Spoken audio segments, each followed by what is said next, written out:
कैसे बच्चों, सब राजी खुशी। तो हम लोग सिंपल इंटरेस्ट का 2 क्लास कर चुके हैं, जिसमें आपको बेसिक से कुछ एडवांस की बातें आपको हम सिखा चुके हैं। उम्मीद है कि आप दोनों क्लास किए होंगे अच्छे से। सारे क्वेश्चन को अगर प्रैक्टिस किए होंगे तो आज का क्लास तो समझ आएगा। अदरवाइज आज की क्लास आपको समझ नहीं आएगी। आप पहले उन दोनों क्लास को कंप्लीट कर लीजिए, तब आप इस क्लास को देखेंगे, है ना। तो क्वेश्चन नंबर 1 से 40 हम आपको करवा चुके हैं। आज क्वेश्चन नंबर 41 से होगा और अप्रोक्सीमेटली आज सारे कॉन्सेप्ट मोर एंड लेस खत्म हो जाएंगे। इसके बाद हम आपको क्वेश्चन प्रैक्टिस पे आएंगे, तो कुछ छोटे बड़े ऐसे कुछ चीज जो छूट गए हैं, जो सवाल के बीच में नहीं आए, तो वो सारी बात आप प्रैक्टिस सेशन के अंदर देखेंगे तो वहां पे आपको समझ आ जाएगा। तो चलिए हम अपनी क्लास का स्टार्ट करते हैं। तो क्वेश्चन नंबर आज हमारा होगा 41 से स्टार्ट होगा। क्वेश्चन नंबर 41 क्या कर रहा है आपके बोर्ड पे दिखाई दे रहा होगा, हम पढ़ते हैं, देखिएगा। 81,400 की राशि 3 भाग में इस प्रकार विभाजित किया जाता है कि 5 वर्ष, 8 वर्ष और 9 वर्ष का ब्याज अर्जित समान ब्याज हो सकता है। ठीक है, फिर वही सवाल है, कह रहा है 81,400 हमारे पास है, जिसको हम 3 भाग में डिवाइड करते हैं। मान लो ये ए है, ये बी है और ये सी है, 3 लोगों को दे रहे हैं। इस पे जो मिल रहा है कितने साल के लिए, 5 साल के लिए, इस पे 8 साल के लिए और इस पे 9 साल के लिए। ठीक है, अब ब्याज की दर आपको दिया हुआ क्रमशः 12, 10 और 5। इस पे दर ले रहे हैं, रेट ले रहे हैं 12%, इस पे 10% और इस पे 5%। अब देखो इसको समान होना है, तो आपको याद होगा हम आपको पिछले क्लास के अंदर समझाए थे इस कॉन्सेप्ट को कि अगर इसको हमको सेम करना है तो हम एक ऐसा क्वांटिटी ढूंढते हैं जिसके रिगार्डिंग हम इस तीनों को बराबर बना सकते हैं। तो वो क्वांटिटी हमारा क्या आया था, तो वो हमारा एलसीएम आया था, है ना। तो अब ये हुआ क्या, तो देखो 12 पंच 60, 8 दह 80 और 9 पचा 45, है ना। कुछ कटेगा क्या, 5 से काट के देखो 12, 16 85, 5 नंबर 45। अब कुछ कटने पिटने वाला नहीं है। 16, 9 और 12, इस तीनों का एलसीएम कितना आएगा, 144 आएगा। आप इसको कर लीजिएगा, नहीं होगा ना ऐसे 16, 9 और 12 का आप इस तरह से एलसीएम कीजिएगा, आपको 144 मिल जाएगा। पर क्या है ना कि अब धीरे धीरे सोचो, ऐसा हम ऐसा कौन सा क्वांटिटी ले जो 12 से भी कट जाए, 16 से भी कट जाए और 9 से भी कट जाए। हमको इस तरह से क्वांटिटी डिसाइड करना होगा। तो हम देखिए 144 एक ऐसा क्वांटिटी है जो इस तीनों से कट जा रहा है, इसका मतलब इसका एलसीएम क्या होगा, 144 ही होगा। अब जरा देखो 12 को 144 बनाना है तो 12 में 12 से गुना करना होगा, यानी कि a का वैल्यू कितना हो गया, 12 हो गया। अब देखो 16 नंबर 44 से 16 को 144 बनाना है तो 9 से गुना करना पड़ेगा, यानी कि b का वैल्यू 9 होगा।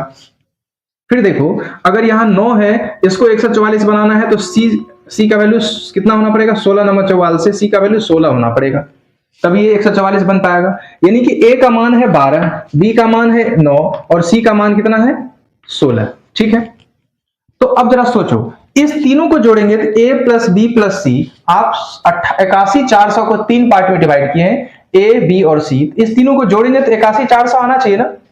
अब देखो ना 12, 9 और 16 को जब तुम जोड़ोगे तो कितना आएगा, 12, 8, 20, 21, 21, 10, 31, 31, 6, 37, ये 37 आ रहा है ना, सही जा रहे हैं, 31, 6, 37, 12, 8, 20, 21, 21 और 16, 37 सही है। तो मेरे हिसाब से a प्लस बी प्लस सी किए तो 37 आया, जबकि a प्लस बी प्लस सी का वैल्यू कितना है, 81,400 के बराबर है, 81,400 के बराबर है। यानी कि एक का वैल्यू कितना हो गया, 81,400 भागा 37, एक का वैल्यू मिल गया। तो हमसे पूछ क्या रहा है, कह रहा है जो सबसे छोटी राशि है उसका वैल्यू निकालो। अब तुम खुद सोच के देखो, a का मान है 12, b का मान है 9 और c का मान है 16, तो सबसे छोटा तो b ही हुआ ना, 9 का वैल्यू चाहिए। अब क्या है कि एक का मान 81,400 आ रहा है बाय 37, तो 9 का मान कितना आएगा, तो इसमें 9 से गुना कर लो। अब कुछ कटेगा क्या, देखो 30 रहता ना, तो 30 में कट जाता 90, 4 लाना है तो 4 कैसे आ सकता है, 22 में आएगा क्या, कितना आएगा, काट के देखो ना, 37 गुना अगर हम 22 करें तो 7 दूना 14, हाथ में 1, 3 दूना 6, 1, 7, 7 दूना 14, 4 हाथ में 1, 3 दूना 6, 1, 7, कितना आ गया 4, 7, 4, 11 के हाथ में 8 से 14 आ गया। 37 ये 22 से कटेगा, यानी कि 2200 हो गया, है ना। 2200 गुना 9 कितना हो गया, 9 दूना 18, 9 दूना 18, 19, फिर 2 ठो 0, यानी कि b का मान कितना होगा, 19,800। यानी कि सबसे छोटी राशि जो है वो कितना आएगा आपको, 19,800। बात समझ में आ गई। अब हम चलते हैं, ये क्वेश्चन नंबर हमारा कितना था 41। अब हम बात करेंगे क्वेश्चन नंबर कितना 42 के बारे में। अब देखो यहां हम साइड में आपको समझा रहे हैं, देखिएगा। कह रहा है 23,790 रुपए की राशि 3 किस्त में 3 भागों में विभाजित किया गया, ए बी और सी, 2, 3 और 4 वर्ष के लिए। 23,790 को आप 3 भाग में डिवाइड कर रहे हैं, कितना, ए बी और सी, 2, 3 और 4 वर्ष के लिए, यानी कि ए के लिए 2 वर्ष, बी के लिए 3 वर्ष और सी के लिए 4 वर्ष के लिए आप इसको दे रहे हैं। ठीक है, आगे देखते हैं क्या बोलता है। हाँ, के लिए 5% के साधारण ब्याज पे ऋण के रूप में दिया जाता है, यानी कि सबके लिए प्रतिशत 5 है, तो जब सबके लिए एक ही रेट है तो उसको नहीं लिखेंगे। ठीक है, दिया जाता है तो 3 किस्त में उनकी ऋण से संबंधित अवधि के बराबर, यानी कि वो जो ऋण है, यानी कि जो ब्याज मिल रहा है वो बराबर है। तो एक के रुपये कुल कितने ऋण के रूप में लिया था, एक कितना लिया था ये आपको बताना है। देखो, इस तीनों पे मिलने वाले ब्याज बराबर हैं, फिर वही सवाल है, बराबर ब्याज है तो 2, 3 और 4 का एलसीएम कितना आएगा, कहने की जरूरत नहीं है, 12 आएगा। तो 2 को अगर 12 बनाना है तो ए का वैल्यू 6 होना पड़ेगा, 3 को 12 बनाना है तो बी का वैल्यू 4 होना पड़ेगा, सी अगर इसको 12 बनाना है तो सी का वैल्यू कितना होना पड़ेगा, 3 बनाना पड़ेगा। 6, 4, 10, 3, 13, 13 का वैल्यू किसके बराबर होना चाहिए, 23,790 का, यानी कि 13 बराबर कितना हो गया, 23,790। तो एक का वैल्यू कितना हो गया, 23,790 भागा 13। किसका वैल्यू चाहिए हमको, ए का वैल्यू चाहिए, यानी कि 6 का वैल्यू चाहिए, तो 6 से गुना करना होगा। अब काट के देखो कितना आ रहा है, 23 से काटेंगे 23 का 23 आ जाएगा, बच गया आपको 10, 10 पे आ गया 7, 13 नमा, चलो उधर से 13 नमा 104, यहाँ 9 आएगा, 3 बचेगा, 13 तिया 39, 0, यानी कि 19, 30 को 6 से गुना करके देखो कितना आ जाएगा, 0, छतरी का 18 का हाथ में 1, नछाक 54, 1, 55, 5, छक्का 6, 5, 11, 11,580 रुपया हमारा ए को दिया हुआ राशि है, यानी कि ए जो कर्जा लिया था वो कितना लिया था, 11,580 लिया था। बात समझ में आ रही है। तो चलिए, ये आपका क्वेश्चन नंबर कितना था, 42 था, है ना। अब हम बात करेंगे क्वेश्चन नंबर 43 से, और यहां आप इसको देखेंगे। आपका क्वेश्चन नंबर 42 क्या कहते, देखो एक बात दिमाग में सेट कर लो भाई, जो अपने लिए कुछ करना चाहता है ना वही कुछ कर सकता है। जब आप अपने लिए कुछ करेंगे ही नहीं तो आपको दुनिया का कोई ताकत कुछ करवा नहीं सकता है। इसीलिए बढ़ना तुमको ही पड़ेगा भाई। तुम अगर ये सोच रहे हो कि कोई पीछे से आके धक्का मार देगा तो फिर आप सोचते रहिए, दुनिया आगे बढ़ जाएगी, है ना। आगे बढ़ते हैं, सवाल देखते हैं क्या कर रहा है। A sum after 2 years at the rate of 10% per annum on simple interest is 2420, then find the principal amount। एक धनराशि किसी साधारण ब्याज से 10% वार्षिक दर पर 2 वर्ष के लिए 2420 हो जाती है, तो मूलधन ज्ञात करें। जरा देखो, कोई राशि है, प्रिंसिपल है, जो 2 वर्ष के लिए 10% के हिसाब से कितना बन जाता है, कितना बन जा रहा है, 2420। अब जरा सोचो, कोई प्रिंसिपल था जो बन गया इतना है, यानी कि प्रिंसिपल विद इंटरेस्ट बन गया इतना। अब जरा सोचो, अगर तुम 2 साल के लिए 10% के हिसाब से साधारण ब्याज ले रहे हो, इसका मतलब क्या हो गया, आप कुल 20% ले रहे हैं, ले रहे हैं। 20% का मतलब क्या होता है, 1/5। नहीं मालूम तो 20/100 करके देख लो, 1/5। इसका मतलब 5 रुपया पे 1 रुपया हमको इंटरेस्ट मिल रहा है, कहने का मतलब 5 से बढ़ के हो गया 6। अगर 5 में 1 रुपया इंटरेस्ट मिलता है तो 5 रुपया पे 1 रुपया इंटरेस्ट मिलता है, तो कुल राशि कितने हो जाएंगे, 5 + 1 6 हो जाएगा। और सवाल कर रहा है कि जो अमाउंट बन जा रहा है वो कितना है, 2420 है, यानी कि 6 रुपया का वैल्यू कितना है, 2420 है। तो 1 रुपया का वैल्यू कितना हो जाएगा, 2420/6। तो 5 रुपए का वैल्यू, क्योंकि मूलधन कितना हमारा 5 है, इसी में 5 पे 1 रुपया इंटरेस्ट मिला है, तो मूलधन का वैल्यू 5 का वैल्यू निकालना। अब देखो, हम आप लोग को बार बार समझाते हैं, हम बार बार ऐसे लिख रहे हैं, और आपको ऐसे नहीं लिखना है, हम समझाने के पॉइंट ऑफ व्यू से लिख रहे हैं, आपको सीधा समझना। 20% से 20% दिमाग में करेंगे, 20% मतलब हो गया कितना, 1/5 हुआ ना, यानी कि 5 में 1 रुपया इंटरेस्ट मिल रहा है, यानी कि कुल बन जाएगा 6 रुपया। तो 6 रुपया का वैल्यू है 2420, तो सीधे लिखेंगे 6 रुपया का वैल्यू है 2420, तो 5 रुपया का वैल्यू, क्योंकि मूलधन तो 5 है, 5 रुपया का वैल्यू आप काट देंगे, 6 चौका 24, 0, छतरी का 18, 2 कटेगा नहीं क्या, हाँ कटना तो चाहिए, 24 20 ही है ना, 6 चौका 24, छतरी का 18 2, तो पॉइंट में आ रहा है यार, कुछ गलती तो नहीं हुआ है। हम्म हम्म, चलो अब नहीं कट रहा तो हम क्या करें, देखेंगे। 5 या 15 के पास 6 चौका 24, 0, छतरी का 18 2 हो गया, छतरी का 18 आते जाएगा, यानी कि 5 से मल्टीप्लाई करो, 5 या 15 5 हाथ में 1, 5 या 15 1 16 के 6 हाथ में 1 1, यहाँ आ जाएगा 1, 5 चौका 20, 2016.5 रुपया अप्रोक्सीमेटली, इतना रुपया हमारा प्रिंसिपल का वैल्यू होगा। लेकिन हमको लगता है ना कुछ गलती तो नहीं कर रहे हैं, कटना चाहिए। यानी कि 120 का वैल्यू कितना है, 2400, 120 का वैल्यू है 2420, तो 100 का वैल्यू कितना आ जाएगा, कट नहीं रहा है, 12 दूना 24, नहीं कटेगा क्या? 12 है 120, 240 हो रहा है। चलो अब नहीं कट रहा तो नहीं कट रहा है, कोई बात नहीं, आगे बढ़ते हैं। अगला सवाल क्या कह रहा हमारा, अगला सवाल कह रहा है कि इफ द रेट ऑफ, यदि किसी धनराशि पर 16.2/3 की प्रतिशत की दर से 2 वर्ष के लिए चक्रवृद्धि ब्याज, अच्छा आप थोड़ा समझना, अब इस सवाल को हम रहने देते हैं, अब इस सवाल के अकॉर्डिंग हम रहने देते हैं, इसको थोड़ा समझाते हैं। अब देखो इस सवाल को हम रहने देते हैं, पहले थोड़ा सा सिंपल इंटरेस्ट और कंपाउंड इंटरेस्ट यानी कि साधारण ब्याज और चक्रवृद्धि ब्याज में किस तरीके से हम सवाल को अप्रोच करेंगे, इस पे पहले थोड़ा सा समझ लेते हैं, सीख लेते हैं, तब हम सवाल पे आते हैं। जरा सोचो, एक बात समझते हैं। देखिएगा, अगर सवाल कह रहा है कोई 1000 रुपया हमारे पास है, ठीक, इसको 10% के हिसाब से 2 साल के लिए चक्रवृद्धि ब्याज क्या होगा, यानी कि कंपाउंड इंटरेस्ट क्या होगा, कैसे निकालेंगे, जरा समझना, कंपाउंड इंटरेस्ट क्या होगा, इसको कैसे निकालेंगे, क्या कह रहा है जरा समझना। 1000 रुपए हमारे पास है, 10% के रेट से 2 साल का कंपाउंड इंटरेस्ट क्या होगा, ये तुमको निकालना है।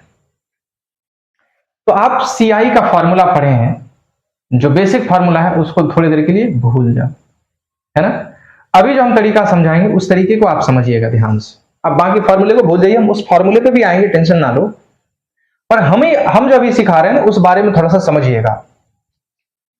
आप जब भी कभी कंपाउंड इंटरेस्ट आए, याद रखिएगा, उस समय थोड़ी देर के लिए प्रिंसिपल से आप साइड हो जाइएगा, प्रिंसिपल से हमको फिलहाल लेना देना कुछ भी नहीं, तो फिर लेना देना किससे, तो देखो समझते हैं। आप सबसे पहले 2 चीज देखिए, एक तो रेट और दूसरा समय, इस 2 चीज को देखेंगे। रेट कितना हमारा 10%, अगर 10% की बात करें तो 10% का वैल्यू कितना होता है 1/10। अरे यार ये भी तो समझो, 10% मतलब क्या होता है 10/100, 0 से 0 मर गया, क्या मिला 1/10 ही तो मिला, यानी कि रेट 10% है, इसका मतलब 1/10 भैया। कितने साल की बात हो रही है, 2 साल की, यानी कि आप मान लीजिएगा प्रिंसिपल का वैल्यू 10 का पावर 2 है। अगर यही बात होता यहां 3 साल के लिए, तो 3 साल के लिए जब निकालते तो प्रिंसिपल को हम क्या मानते, 10 का पावर 3। आ रही बात समझ में। तुम अभी मानो कि प्रिंसिपल का वैल्यू हमारा क्या है 10 का पावर 2, मतलब कितना है 100, ठीक, यानी कि हमारा जो प्रिंसिपल वैल्यू है वो कितना है 100 है। अब जरा सोचो, जब साधारण ब्याज निकलता है तो 100 रुपया पे 10% के हिसाब से, यानी कि 1/10 करके देखो, 100 का 1/10 करेंगे तो कितना आएगा, अब ये सब बात ना थोड़ा किया करो, 100 का 1/10 करेंगे तो 0 से 0 मर जाएगा, 10 इंटू 1 कितना आएगा 10 आएगा, दूसरी साल भी सिंपल इंटरेस्ट कितना आएगा 10 आएगा। अब जरा सोचो, अगर सिंपल इंटरेस्ट बोलता तो सिंपल इंटरेस्ट पहले साल भी 10 रुपया और दूसरे साल भी 10 रुपया, लेकिन कंपाउंड इंटरेस्ट में फर्क क्या है कि ये जो 10 रुपया पहले लगा था इसका भी ब्याज लगेगा, यानी कि ब्याज पे भी ब्याज लगता है। कंपाउंड इंटरेस्ट का मतलब क्या होता है, अब इस 10 का भी 1/10 करके देखो, तो इस 10 का 1/10 करेंगे तो 10 का अगर आप 1/10 करके देखेंगे कितना मिलेगा 1, यानी कि 1 रुपया और दूसरे साल में ब्याज लगेगा। अगर ये कंपाउंड इंटरेस्ट नहीं होता तो पहले साल भी 10 रुपया ब्याज लग रहा था, दूसरे साल भी 10 रुपया ब्याज लग रहा था। चूंकि ये कंपाउंड इंटरेस्ट था तो ये जो पहले साल का 10 रुपया ब्याज था, इसका भी ब्याज लगेगा 1/10। अर्थात कंपाउंड इंटरेस्ट के हिसाब से 2 साल, दूसरे साल में 11 रुपए का ब्याज लगेगा और पहले साल में कितने रुपए का ब्याज लगेगा? 10 रुपए का ब्याज लगेगा। बात समझ में आ रही है? अब अगर तुमसे कोई पूछे ये दूसरे साल का ब्याज है और ये पहले साल का ब्याज है, कौन से हिसाब से? तो कंपाउंड इंटरेस्ट की बात हो रही है। अगर तुमसे हम पूछे कि compound interest minus simple interest कितना है, तो क्या बोलोगे? कंपाउंड इंटरेस्ट कितना है? तो 2 साल के लिए कंपाउंड इंटरेस्ट कितना हो गया? 10 प्लस 10 प्लस 1, यानी कि 10 10 20 21 रुपया 2 साल का कंपाउंड इंटरेस्ट है। ये 21 रुपया हो गया सर, माइनस। अगर तुमसे हम सिंपल इंटरेस्ट पूछे तो सिंपल इंटरेस्ट कितना है? पहले साल का भी 10, दूसरे साल का भी 10, 10 10 20, यानी कि 1 रुपया दोनों के बीच का डिफरेंस आया। देखो, जो ब्याज पे ब्याज लगते हैं वही कंपाउंड इंटरेस्ट और सिंपल इंटरेस्ट का डिफरेंस होता है, अंतर होता है। अब ये बात हम अभी सिर्फ एग्जांपल के पॉइंट ऑफ व्यू से जब समझाएंगे तो ज्यादा समझ आएगा। अभी कॉन्सेप्चुअल पॉइंट ऑफ व्यू से थोड़ा सा आपको टफ लग रहा हो कि क्या क्या बोले जा रहे हैं सर, लेकिन थोड़ा वेट करो, सवाल तक आने दो। अभी जो बात हम बोल रहे हैं उसको एक बार दिमाग में बैठाने का कोशिश करो, ना भी आए तो कोई दिक्कत नहीं है, सवाल आने दो फिर दिमाग में आएगा। हम क्या बोल रहे हैं जरा समझना। तो ये बात हमको समझ में आ गया सर कि अब जरा सोचो हम क्या बोल रहे हैं। कंपाउंड इंटरेस्ट हमारा कितना है? तो 10 10 20 21 रुपया हमारा कंपाउंड इंटरेस्ट है, चक्रवृद्धि ब्याज है। तो अब जरा समझना, अगर प्रिंसिपल हम माने थे 100, लेकिन सवाल प्रिंसिपल दिया हुआ है तुमको कितना? 1000। तो हम माने थे 100, लेकिन सवाल है प्रिंसिपल दिया हुआ 1000, यानी कि 100 का वैल्यू ही 1000 है। यानी कि 100 का वैल्यू अगर 1000 है तो 1 का वैल्यू किसके बराबर होगा? 10 के बराबर होगा। अरे सोचो ना, ये जो 1000 है ये किसका वैल्यू है? 100 का वैल्यू है। 10 हुआ ना 1 का वैल्यू, तो 21 का वैल्यू कितना हो जाएगा? तो ये जो 21 का वैल्यू है 21 गुना 10, यानी कि 210 रुपया हमारा चक्रवृद्धि ब्याज लगेगा। बात समझ में आ रही है? हम क्या बोले? नहीं समझ में आया, कोई बात नहीं, हम दूसरे एग्जाम्पल समझाते हैं, आपको समझ आएगा, चिंता मत करो। अब सवाल देखिएगा, हम मिटाए नहीं है, इसी सवाल को हम थोड़ा सा आपको अलग तरीके से समझाते हैं। देखो, जो ये सवाल दिया था, सवाल क्या था हम पढ़ते हैं एक बार। एक धनराशि किसी साधारण ब्याज पर, अब इस साधारण ब्याज को हटा के तुम मन में सोचो, एक धनराशि किसी चक्रवृद्धि ब्याज से 10% वार्षिक ब्याज की दर पर 2 वर्ष में 2420 रुपया हो जाता है। यानी कि 2 वर्ष के लिए 10% के हिसाब से कितना हो जा रहा है? 2420 रुपया बन जा रहा है। किस हिसाब से? ये कंपाउंड इंटरेस्ट की बात हो रही है। तो हम क्या करेंगे जरा समझना। अगर कोई राशि हो जा रही है 2420, इसका मतलब क्या है? इसका मतलब क्या है? ये जो बन जा रही है राशि, इसमें प्रिंसिपल और इंटरेस्ट दोनों जोड़ के है, इसी को तो मिश्र धन बोलते हैं, अमाउंट बोलते हैं, है ना। यानी कि कोई धनराशि चक्रवृद्धि ब्याज के हिसाब से 2 वर्ष के लिए 10% के हिसाब से कितना बन जा रहा है? 2420। अब हमको क्या सोचना है, कैसे करना है, इस बारे में समझे। तो प्रिंसिपल का वैल्यू क्या होगा, हमको ये पूछ रहा है सवाल, समझिएगा।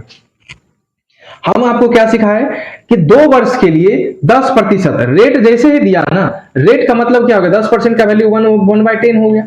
ये जो 10 आया ना, हम प्रिंसिपल बराबर मानेंगे 10 का पावर जितना समय दिया हुआ है 10 का पावर 2, यानी कि 100 हमारा प्रिंसिपल है। ठीक, 2 साल की बात हो रही है तो चलो 2 साल हम बना लेते हैं, 1 साल और ये दूसरा साल। ब्याज का दर क्या है? 1/10। तो प्रिंसिपल अगर हमारा 100 है, 100 का 1/10 करके देखो कितना मिलेगा? 10 मिलेगा। दूसरे साल भी साधारण ब्याज तो वही मिलेगा, 10 मिलेगा। ठीक, दूसरे साल चक्रवृद्धि ब्याज में एक खास अंतर होता है, इसका ब्याज भी लगेगा यहां। तो 10 का अगर तुम 1/10 करो तो कितना आएगा? 1 आएगा, आएगा ना। तो जरा सोचो, आखिर तुमको चक्रवृद्धि ब्याज 2 साल में लगा कितना? तो चक्रवृद्धि ब्याज हमको लगा सर 10 + 10 + 1, यही ब्याज मिला, यानी कि 21 रुपया हमको चक्रवृद्धि ब्याज मिला। तो अगर हमारा प्रिंसिपल है 100, 21 रुपया हमारा कंपाउंड इंटरेस्ट हुआ, तो टोटल अमाउंट कितना हो गया सर? तो 100 में 21 रुपया जोड़ दीजिए, यानी कि 121 रुपया हमारा अमाउंट हो गया, मिश्र धन हो गया।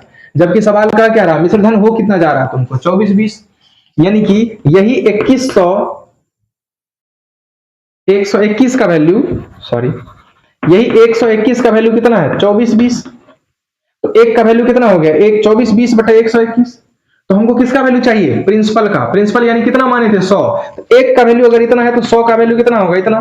अब 121 गुना 242 20, अब 20 गुना 100 कितना हो गया 2000, यानी कि हमारा जो कुल अमाउंट था प्रिंसिपल वो कितना था 2000 रुपया। ये बात समझ आया? एक दो और सवाल करेंगे और ज्यादा समझ आएगा, चिंता ना करो। अब जरा समझिएगा, सवाल कह रहा है अगला सवाल 40, ये तो 42 नंबर पहले हम बता दिए। 42 नंबर पे आपको यहाँ पे हम बस एग्जांपल के तौर पे दिया हुआ था सिंपल इंटरेस्ट साधारण ब्याज, पर हम चक्रवृद्धि ब्याज लेके आपको समझाएं। अब चक्रवृद्धि ब्याज का ही सवाल आएगा। एक्चुअली में चक्रवृद्धि ब्याज जब आप चैप्टर पढ़ेंगे तो वहां और भी सवाल आएंगे, पर यहाँ साधारण ब्याज और चक्रवृद्धि ब्याज को थोड़ा सा कोरिलेट करने का हम कोशिश किए ताकि आपको समझ में दोनों अच्छे से आ जाए। तो चलिए हम अगले सवाल पे आते हैं और वो हमारा क्वेश्चन नंबर कितना होगा, तो 43 होगा। देखो सवाल क्या कह रहा है, समझिएगा इत्मीनान से। कह रहा है यदि किसी धनराशि 16.2/3% के दर से, रेट क्या दिया है 16.2/3% के दर से 2 वर्ष के लिए, टाइम का वैल्यू है 2 वर्ष, 2 वर्ष के लिए चक्रवृद्धि ब्याज कितना आ रहा है, उसका चक्रवृद्धि ब्याज आ रहा है 780 रुपया।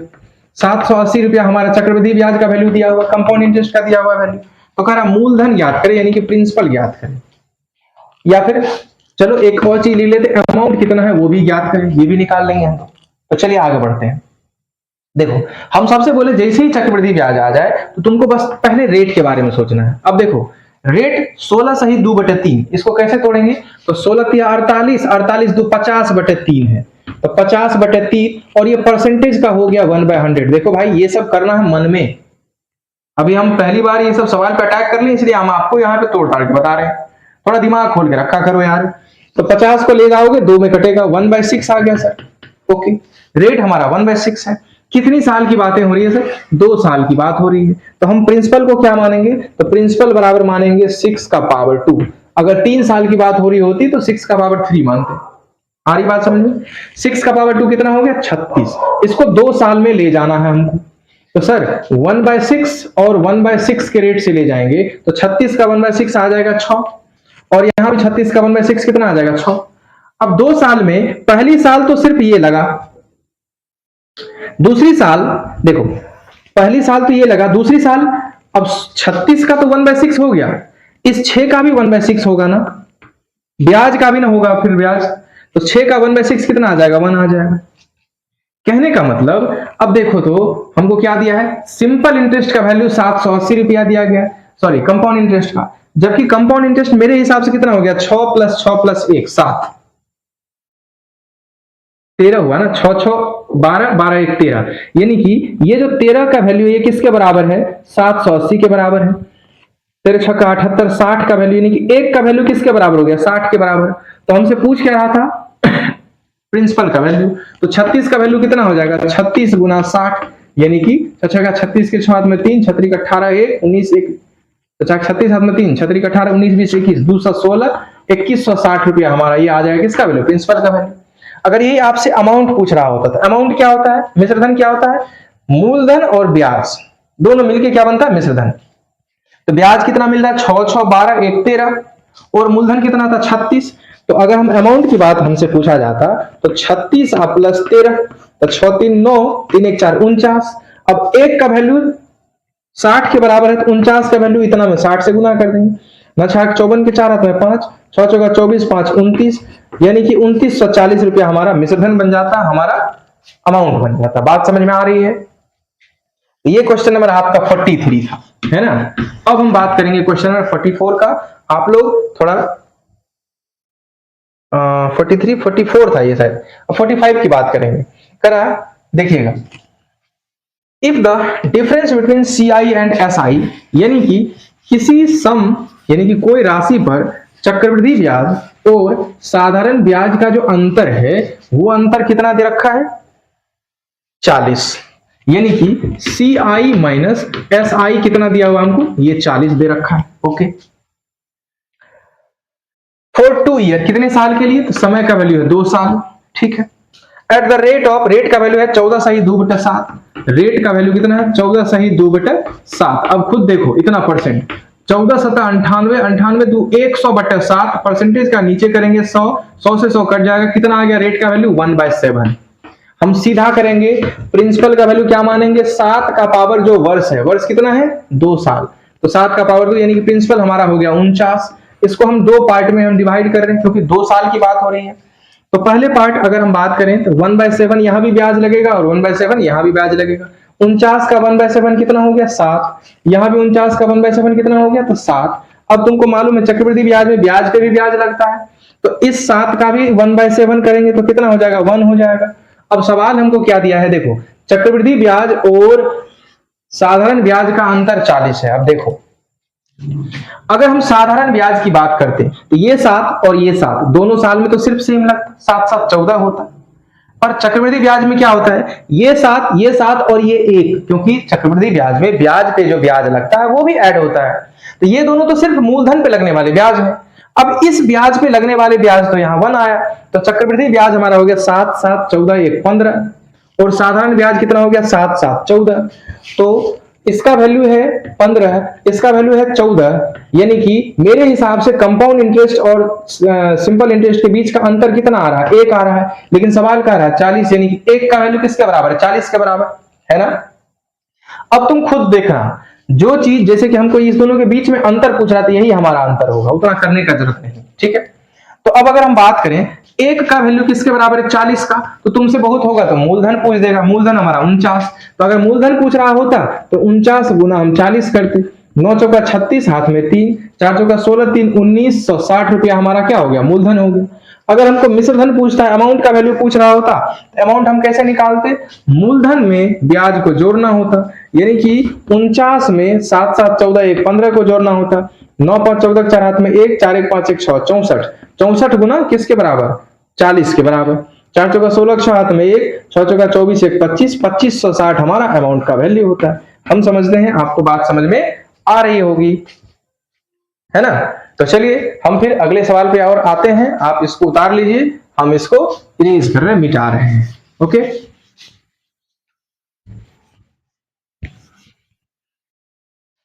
देखिएगा अब अगला सवाल हमारा कह रहा है यदि किसी धनराशि पर चक्रवृद्धि ब्याज और साधारण ब्याज का अंतर 2 वर्ष के लिए 15% की ब्याज दर से 180 रुपया है।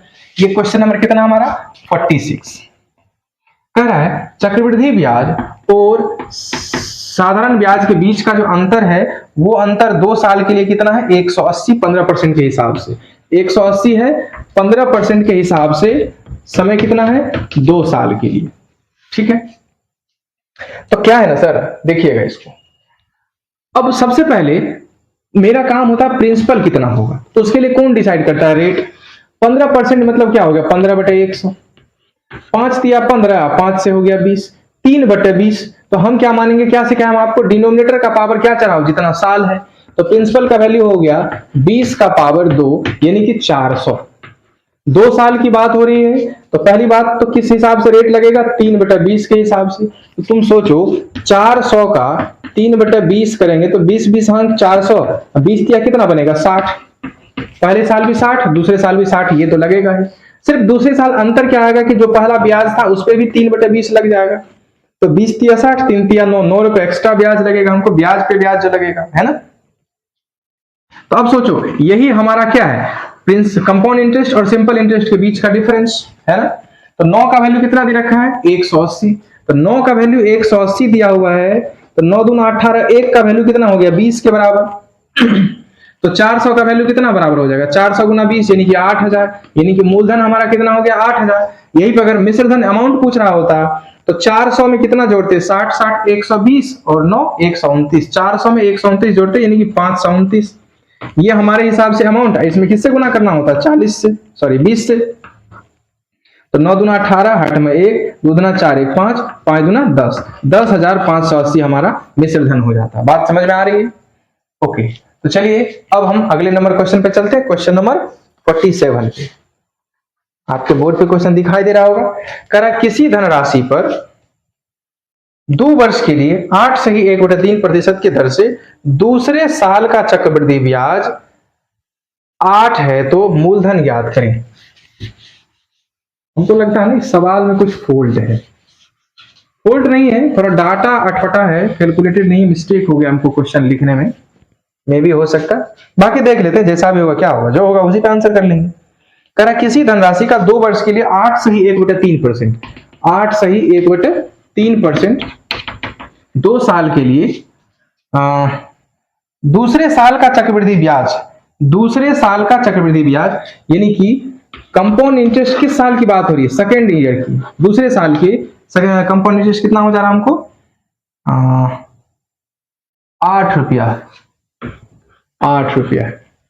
पता नहीं, थोड़ा कैलकुलेटेड नहीं है लेकिन देखते हैं। चलो रेट की बात कर रहे हैं, 8 या 24 एक 25/3, 25/25 चौका 100, 4 या 12, 1/12 आएगा। कितने साल की बात हो रही है? 2 साल की। तो 12 का स्क्वायर ये हमारा क्या हो जाएगा? मूलधन का वैल्यू 144।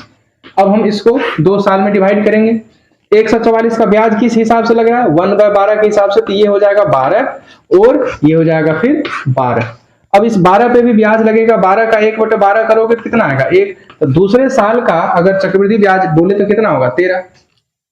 अगर टोटल चक्रवृद्धि ब्याज बोलता तो पहले साल प्लस दूसरे साल टोटल होता, तो 1 12 12 24 एक 25 होता। और यहाँ सवाल करा आपको दूसरे साल का चक्रवृद्धि ब्याज कितना है? 8 रुपया। तो दूसरे साल का चक्रवृद्धि ब्याज 12 एक 13 रुपया केवल है, यानी कि यही 13 का वैल्यू 8 दिया हुआ है हमको। तो 13 का वैल्यू हमको कितना दिया हुआ? 8। तो हमको किसका वैल्यू निकालना है? किसका वैल्यू निकालना है? मूलधन का। मूलधन है कितना हमारा? 144। अब देखो यहाँ कुछ डाटा अगर कैलकुलेटेड होता ना तो कट पिट जाता। जैसे मान लो यहाँ 12 से कट जाता, 12 में कटेगा नहीं पर दिमाग लगा लो ऐसा कि 12 × 120 रुपया हमारा मूलधन हो जाता। आ रही बात समझ में? खैर जैसा भी होगा वो आप देख लीजिएगा। यहाँ डाटा हमको लगता है कुछ लिखने में मिस्टेक हमसे हो गया। ठीक है, हम अगले सवाल पे बढ़ते हैं।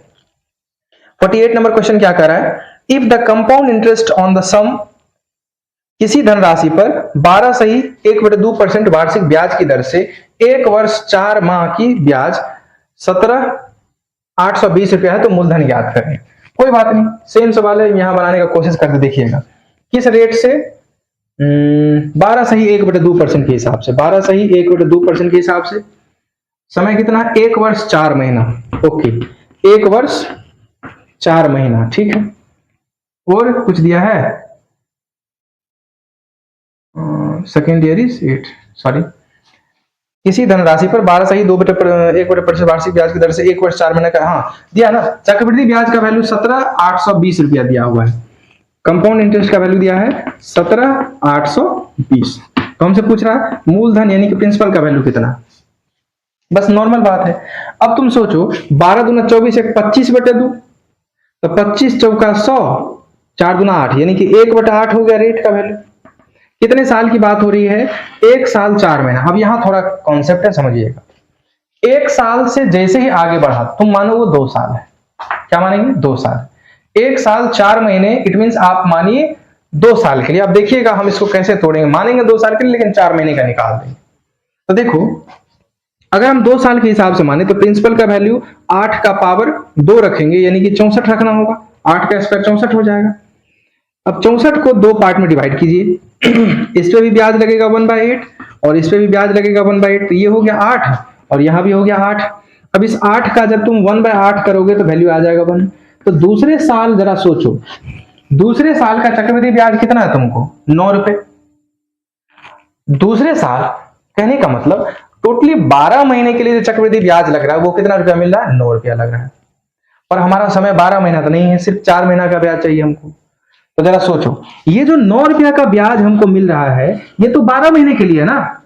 तो 12 महीने के लिए ब्याज मिल रहा है 9 रुपया, तो 4 महीने के लिए ब्याज कितना मिलेगा? तो 9/12 गुना 4, तो 4 से हो गया 3 12, 3 तिया 9, 3 रुपया हमको ब्याज मिलेगा। तो कुल ब्याज हमारा कितना हो गया? 8 3 11। हुआ कि नहीं हुआ? देखो 8 3 11 रुपया। सवाल कह रहा है कि जो कंपाउंड इंटरेस्ट है वो इतना है। मेरे हिसाब से कंपाउंड इंटरेस्ट हमको कितना मिला? 11 रुपया, यानी कि 11 का वैल्यू कितना है?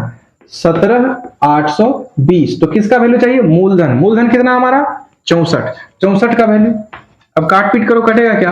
11 का 11 बच गया 6, 6 पे 8 68, 11 6 का 66 बच गया 2, 2 पे 2 11 दूना 22 कट गया 16 20 गुना 64। अब गुना कर लीजिएगा, जो आएगा वो हमारा मूलधन का वैल्यू हो जाएगा। बात समझ में आ रही है? देखो कुछ किए नहीं, बस आपको थोड़ा सा टेक्निकली सोचना होगा ऐसे ही जैसे हम बता रहे हैं आपको। बाकी चलिए हम लोग फिर अगले सवाल पे चलते हैं। और ये क्वेश्चन नंबर सॉरी आपका क्वेश्चन नंबर होगा 49। ये 48 था। कह रहा है किसी धनराशि पर 20% वार्षिक ब्याज की दर से 1 वर्ष 73 दिन, जैसे समय इससे पहले दिया था 1 साल 4 महीने, इस बार हमको समय दिया है 1 वर्ष 73 दिन। कोई बात नहीं, 73 दिन को मान लेंगे हम दूसरा साल है वो, बस यानी कि हमारे हिसाब से 2 साल हो गया। यानी कि किसी धनराशि पर 20% वार्षिक ब्याज की दर से, तो समय दिया है हमको, सॉरी रेट दिया है हमको 20%, समय हमको कितना दिया है 1 वर्ष 73 दिन, 1 वर्ष 73 दिन। ओके, चक्रवृद्धि ब्याज जो है वो कितना है 1240 रुपया। तो कंपाउंड इंटरेस्ट का वैल्यू हमको दिया है 1240 रुपया। हड़बड़ाना नहीं है, समझिएगा। रेट 20% यानी कि 1/5 हो गया। समय हम 1 वर्ष से थोड़ा ज्यादा है, मतलब मान लेंगे ये 2 वर्ष है। यानी कि हम जो मूलधन मानेंगे 5 का स्क्वायर यानी कि 25 मानेंगे। ब्याज का रेट है 1/5 और इधर भी 1/5। 25 का 1/5 5 बनेगा और यहां भी बनेगा 5। क्योंकि कंपाउंड इंटरेस्ट है तो ब्याज पे भी ब्याज लगेगा, और 5 का अगर आप 1/5 करेंगे तो क्या आ जाएगा 1। अब देखो ये 6 रुपए का जो ब्याज लग रहा है, अब समय देखिएगा, पहले साल हमारे लिए पहले सवाल में 4 महीने की बात हो रही है, यानी कि महीनों के पॉइंट ऑफ व्यू से हम कैलकुलेट कर रहे थे। अब इस बार हमको 73 दिन दिया है, यानी कि 1 साल तो कंप्लीटली हो गया, बाकी 73 दिन का हमको ब्याज चाहिए। ये जो टोटल 2 साल का, दूसरे साल का, यानी कि टोटल 365 दिन का ब्याज है ना। तो अगर 365 दिन का ब्याज 6 रुपए है, 365 दिन का ब्याज अगर 6 रुपए है, 365 दिन का ब्याज अगर 6 रुपए है, तो 73 दिन का ब्याज कितना होगा? फिर कुछ कटने वाला नहीं है क्या यार? हाँ कटेगा, तो ये कट जाएगा, देखो 5 से कट जाएगा। अब 5 से 6 काट दो, 5 का 5, 5 दूना 10, 1.2, यानी कि एक दूसरे साल का जो हमको ब्याज लगेगा खाली 1.2 रुपया लगेगा। देखो हम पहले मान लिए 6 रुपया, तो 6 रुपये तो कुल 1 साल का ब्याज हुआ ना, कुल 1 साल यानी कि 365 दिन का ब्याज हुआ ना। तो 365 दिन का ब्याज 6 रुपए होते हैं, तो 73 रुपए का ब्याज क्या होगा वो निकाल दिया, 1.2 रुपए हो गया। अब कुल ब्याज, साधारण ब्याज आपका कितना हो गया 5 और 1.2 यानी कि 6.2। बोलो, कुल कंपाउंड इंटरेस्ट की अगर हम बात करें तो 5 रुपया पहले साल का और दूसरे साल का 73 दिन का कितना 1.2 रुपया हुआ, यानी कि कंपाउंड इंटरेस्ट का वैल्यू हमको कितना है 6.2। लेकिन सवाल कह रहा है कि उतने दिन का कंपाउंड इंटरेस्ट 1240 के बराबर है। ये दशमलव हटाएंगे, ऊपर जीरो लगाएंगे, 62 दूना 124, 200, यानी कि 1 का वैल्यू आ गया 200।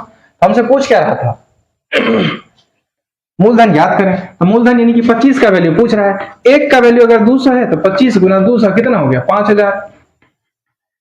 ये हमारा मूलधन का आंसर हो जाएगा। आ रही बात समझ में? देखो आप वीडियो को पॉज करके एक बार सोचेंगे और सोचने के बाद उसी सवाल को कॉपी पेन उठाएंगे और बनाएंगे, एकदम बनेगा। थोड़ा टफ है क्योंकि आप पहली बार इन सारी चीजों को पढ़ रहे हैं, तो थोड़ा अजीब लगेगा, पर आपको समझ आएगा ना, बनेगा। जब बनने लगेगा तो फिर बनने लगेगा। चलिए अगले सवाल पे आते हैं। ये क्वेश्चन नंबर आपका 49 था, हम क्वेश्चन नंबर 50 पे आएंगे।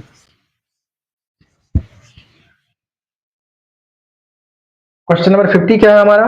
कह रहा भैया देखो, किसी धनराशि पर 15% वार्षिक ब्याज की दर से, क्वेश्चन नंबर 50 कह रहा है किसी धनराशि पर 15% वार्षिक ब्याज की दर से, तो रेट का वैल्यू पहले हो गया, रेट का वैल्यू हमारा हो गया 15%। ठीक है, 15% वार्षिक ब्याज की दर से 1 वर्ष 6 महीने के लिए, समय का वैल्यू वही कहानी 1 वर्ष 6 महीने, 1 वर्ष 6 महीने, 1 वर्ष 6 महीने के लिए जो चक्रवृद्धि ब्याज है, जो चक्रवृद्धि ब्याज है वो कितना हो जा रहा है 945 रुपया, 945 रुपये। तो मूलधन याद करें, प्रिंसिपल का वैल्यू याद करें। हम मानेंगे टाइम कितना है हमारे पास 2 साल, 15% मतलब 5 या 15, 5 20 100, 3/20। तो हम क्या मानेंगे मूलधन का वैल्यू जो है सर हमारा 20 का पावर समय, समय 2 साल यानी कि 2 यानी कि 400 मान लेंगे। अब इसको 2 साल के लिए हम तोड़ रहे हैं। ब्याज का दर क्या है 3/20, 20 बिसांग 400, 20 दिया 60 रुपया, ये हो गया हमारा। यहां भी हमारा 60 रुपया हो गया। अब दूसरे चूंकि चक्रवृद्धि ब्याज है तो इस 60 पे भी 3/20 लगेगा, 20 दिया 60, 3 दिया 9। क्या कह रहा है अब देखो 60 और 9 69 रुपया, 69 रुपीज ब्याज हमको मिल रहा है दूसरे साल पर। क्या दूसरा साल कंप्लीट है? 1 साल के लिए 69 रुपया लग रहा है, तो 6 महीने के लिए क्या लगा रहा है? ऐसे सोचो ना, 12 महीने के लिए 12 महीने का ब्याज है 69 रुपया, तो 6 महीने का ब्याज क्या होगा इसका आधा, है ना। तो ब्याज 6 महीने का ब्याज कितना हो जाएगा 69/2 रुपीज, कितना हो गया कटेगा क्या 2 तिया 6, 2 चौका 8 और 2 पंचे 10, 34.5। टोटल कंपाउंड इंटरेस्ट जो हमारा कितना 945, यानी कि टोटल कंपाउंड इंटरेस्ट कितना हो गया 60 और 34.5, कितना हो गया रे 60 और 34.5, ये हो गया 0.5 4 6 3 9 94.5 मिल गया। तो हमारे हिसाब से कंपाउंड इंटरेस्ट मिला 94.5। हाँ कट तो रहा है। हमारे हिसाब से कंपाउंड इंटरेस्ट है 94.5, पर सवाल कितना दिया है 945। ये दशमलव उड़ाएंगे, जीरो लगाएंगे, एक से कट गया और जीरो बैठ गया, यानी कि एक का वैल्यू 10 है। तो हमारा मूलधन मांगे थे 400, हमारा एक का वैल्यू अगर 10 है तो 400 का वैल्यू गुना 10 कर देंगे, कितना हो गया 4000, हमारा आंसर हो जाएगा मूलधन का। बात समझ में आ रही है? ओके, ये क्वेश्चन नंबर आपका कितना था 50 था। अब हम बात करेंगे क्वेश्चन नंबर 51 की। देखिए अब बहुत हो गया 2 साल, अब बढ़ते हैं 3 साल।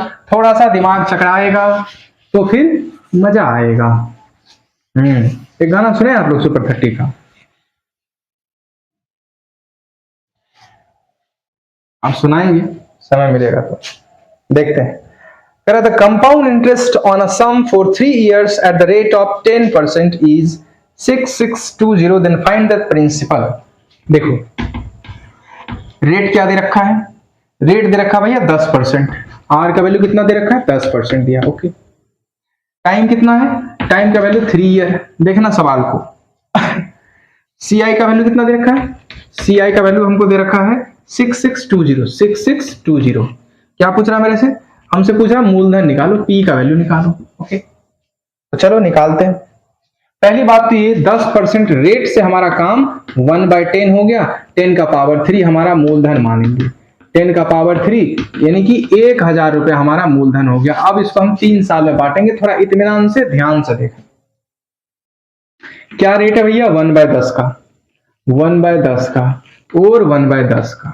देखो इधर तो 1000 का 1/10 कितना हो गया 100, यहां भी 100 और यहां भी 100। समझिएगा बात को।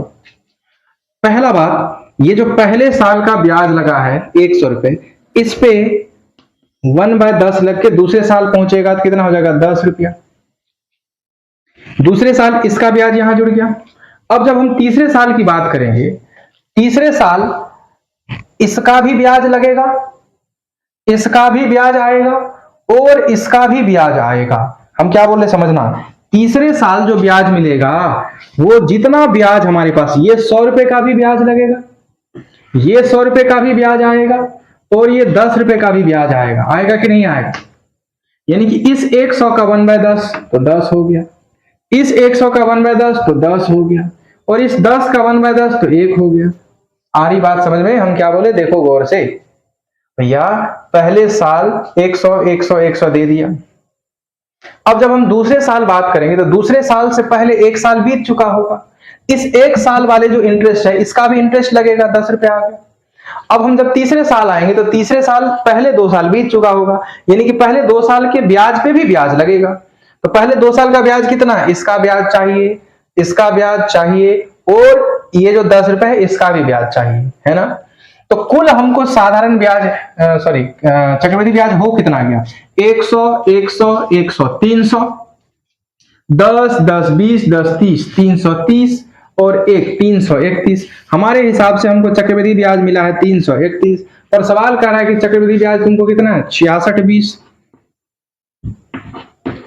यानी कि 331 का वैल्यू है 6620। तो वैल्यू किसका चाहिए मूलधन, यानी कि 1000 का। ये लो 1000 से गुना करवा दिया तो इस कट जाएगा 2 में 20 आएगा, 20 गुना 1000 यानी कि 20,000 हमारा मूलधन होगा आंसर। बात समझ में आ रही है? थोड़ा टफ लगेगा आपको देखने में पर इजी है यार, बस एक बार उठा के बनाना शुरू कर दो फिर नॉर्मल हो जाएगा, कोई परेशानी नहीं आएगी। आगे हम बढ़ते हैं क्वेश्चन नंबर 52 पे। देखिएगा क्वेश्चन नंबर 52 पे आ रहे हैं, आप इसको देखिएगा, आपके बोर्ड पे सवाल आ रहा है। क्या कह रहा है, कह रहा भैया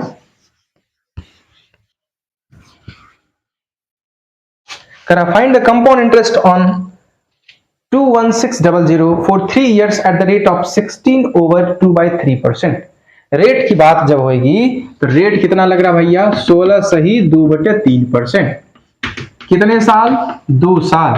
क्या कह रहा है मूलधन 21,600 पर 3 वर्ष के लिए 16 सही 2.3% के हिसाब से दर से चक्रवृद्धि ब्याज क्या होगा। यानी कि इस बार हमको मूलधन दिया हुआ है। मूलधन कितना दिया हुआ है?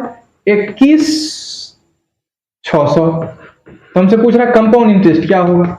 कोई बात नहीं, हमको मूलधन दिया है कि नहीं दिया है इससे अभी कोई मतलब नहीं है, हम अपने हिसाब से मूलधन को डिजाइन करेंगे। रेट है 16 सही 2/3%, 16 × 48 2 50, 50/3 नीचे आएगा 100, तो 50 × 100 3 × 6, यानी कि 1/6 लगेगा ब्याज। कितने समय की बात हो रही है? 2 साल है कि 3 साल यार? 3 वर्ष के लिए हो रही है। हाँ, तो हम मूलधन क्या मानेंगे? 6 का पावर 3 जैसे मानते आ रहे। 6 का पावर 3 36 का 216 खत्म। 216 को हम 3 भाग में बांटेंगे। ब्याज का दर आपको मालूम है 1/6, 1/6 और 1/6 के हिसाब से हर जगह लगेगा, तो कोई दिक्कत नहीं। 216 का 1/6 करेंगे तो 36 आएगा, 36 आएगा, 36 आएगा। अब देखो दूसरे साल जब आएगा तो पहले साल के ब्याज का भी ब्याज लगेगा, तो 36 का जब 1/6 करोगे तो 6 आएगा। अब जब हम तीसरे साल आएंगे तो पहले साल का भी इस 36 का जो 1/6 होगा वो भी लगेगा, इस 36 का जो 1/6 होगा वो भी लगेगा, और इस 6 का जो 1/6 होगा वो भी लगेगा। लगेगा कि नहीं लगेगा? इस 36 का 1/6 हो गया 6, इस 36 का 1/6 हो गया 6, और इस 6 का 1/6 कितना हो गया? 1 आ गया। हुआ कि नहीं हुआ? अरे बोलो, समझ आया कि नहीं आया? आपसे पूछ रहा है कंपाउंड इंटरेस्ट। कंपाउंड इंटरेस्ट मेरे अकॉर्डिंग कितना हुआ? देखो 36 + 36 + 36 + 6 + 6 + 6 + 1, यही ना? यानी कि 36 दिया कितना हो गया तुमको? 36 दिया हो गया तुमको 30 दिया 90, 36 18 108, 108 प्लस 36 18, 18 8 26, 126 127, ये आ गया। CI का वैल्यू मेरे हिसाब से 127। अब इस 127 का मान निकालना है हमको। अब देखो कैसे निकालेंगे। हमारे अकॉर्डिंग प्रिंसिपल हमको कितना मिला? 216, पर प्रिंसिपल दिया कितना है? 216 पे 2 ठो जीरो, यानी कि पक्का बात इसमें 100 से गुना हुआ होगा, है ना? यानी कि 127 में भी हम 100 से गुना कर देंगे, कितना आ जाएगा? 12,700 आ जाएगा हमारा आंसर। अरे कुछ नहीं किए हैं, प्रिंसिपल मेरे हिसाब से 216 है, मेरे हिसाब से प्रिंसिपल 216 है, लेकिन उस प्रिंसिपल का मान दिया 216 पे 2 जीरो, तो 1 का वैल्यू कितना हो गया? 216 से 216 मर गया 100। 1 का वैल्यू अगर 100 है तो हमारा जो कंपाउंड इंटरेस्ट था 127, 127 का वैल्यू कितना हो जाएगा? गुना कर देंगे। 127 गुना 100 कितना हो गया? 12,700। ये हमारा टोटल कंपाउंड इंटरेस्ट का वैल्यू आ गया। तो हम समझते हैं आपको ये सब बात समझ में आ रहा होगा, है ना? ओके, क्वेश्चन नंबर ये था आपका 52। अब हम क्वेश्चन पे बढ़ेंगे, क्वेश्चन नंबर 53। देखते हैं क्या कर रहा है। कह रहा है किसी धनराशि पर 3 वर्ष के लिए 15% ब्याज के हिसाब से, 3 वर्ष के लिए 15% ब्याज की दर से, ये क्वेश्चन नंबर 53 है। 3 वर्ष के लिए 15% ब्याज की दर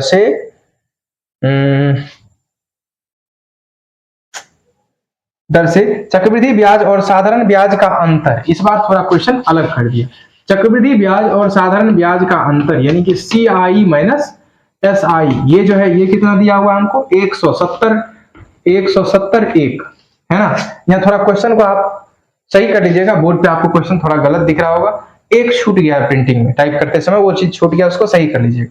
तो मूलधन क्या है वो बताइए। ओके, फिर वही कहानी, कुछ अंतर नहीं है सर, सवाल तो वही आएगा। देखो देखिएगा, रेट हमको दिया है 15%। 15% मतलब क्या होगा? 5 दिया 15, 5 20 100, 3/20। तो 20 का पावर कितना चढ़ाएंगे? 3। तो 20 का पावर 3 चढ़ाएंगे तो कितना होगा? 8000 हो जाएगा सर। इसको कितने पार्ट में डिवाइड करना है? 3 पार्ट में। पहला साल ब्याज क्या लगना है? 3/20 के हिसाब से।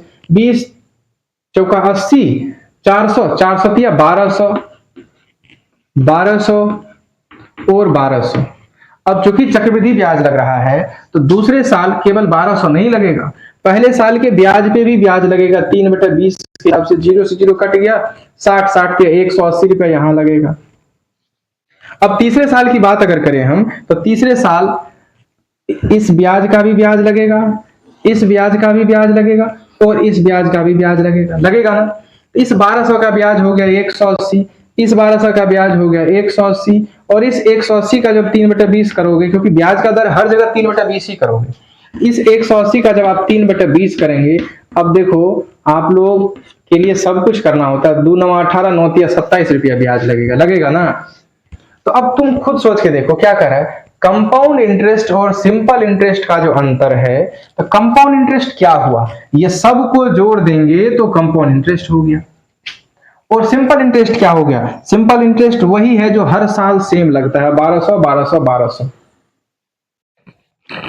तो अगर हम सिंपल इंटरेस्ट कंपाउंड इंटरेस्ट में से यानी कि 1200 प्लस 1200 प्लस 1200 180 180 180 प्लस 27, ये हो गया हमारा सिंपल कंपाउंड इंटरेस्ट। उसमें से ये 1200 ये 1200 ये 1200 को हटा दे तो बच क्या जाएगा, बच जाएगा केवल हमारा 180 180 180 और 27, है ना। यानी कि दोनों के बीच का अंतर कितना हो गया, 18 3 54 540 20 560 7 67 567 बचेगा। तो 567 का वैल्यू मेरे हिसाब से दोनों के बीच का अंतर कितना है, 567। लेकिन सवाल कर रहा है दोनों के बीच का अंतर है 567 नहीं 1701, ये 1701 है। तो 5 या 15 3 से कट जाएगा, देखो ये 3 हो गया, एक का वैल्यू।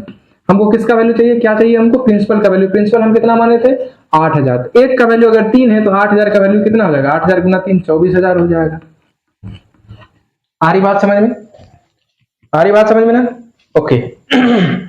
तो अब अगला क्वेश्चन हमारा होगा क्वेश्चन नंबर, ये कौन सा था भाई, 53 54। करा किसी धनराशि पर 3 वर्ष के लिए 16 सही 2/3 पूर्णांक के हिसाब से, फिर वही कहानी, 53 था ये 54 आएगा, 16 सही 2/3% के हिसाब से 3 वर्ष के लिए जो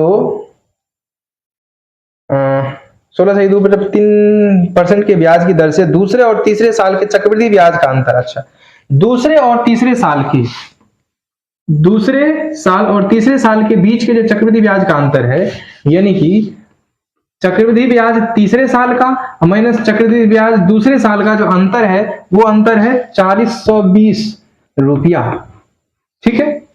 तो आपको क्या पूछ रहा है, मूलधन क्या होगा ये बताना। देखो फिर वही कहानी, अरे कुछ नहीं है, पैटर्न सबका एक है, कोई दिक्कत वाली बात नहीं है ना।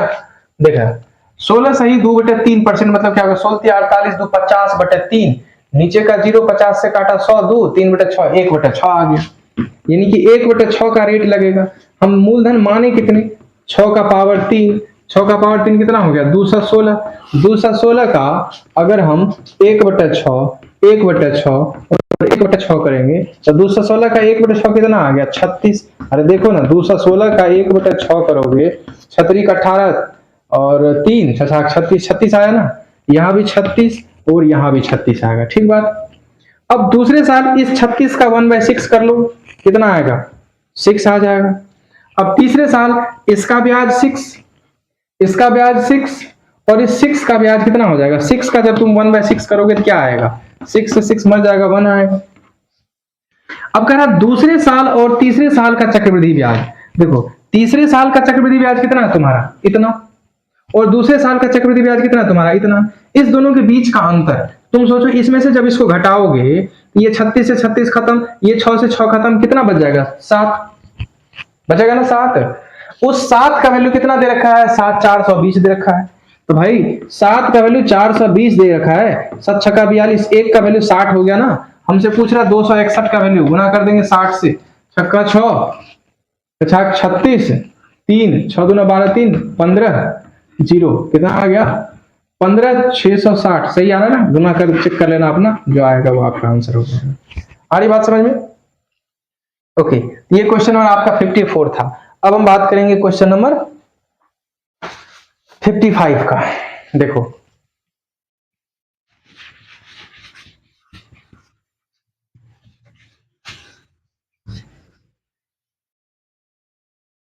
क्वेश्चन नंबर हमारा 55 होगा। If the compound interest of second year on a some is 615। देखो कह रहा कंपाउंड इंटरेस्ट जो है दूसरे साल का, दूसरे साल का कंपाउंड, 2 साल का नहीं, दूसरे साल का कंपाउंड इंटरेस्ट कितना है 615, ओके।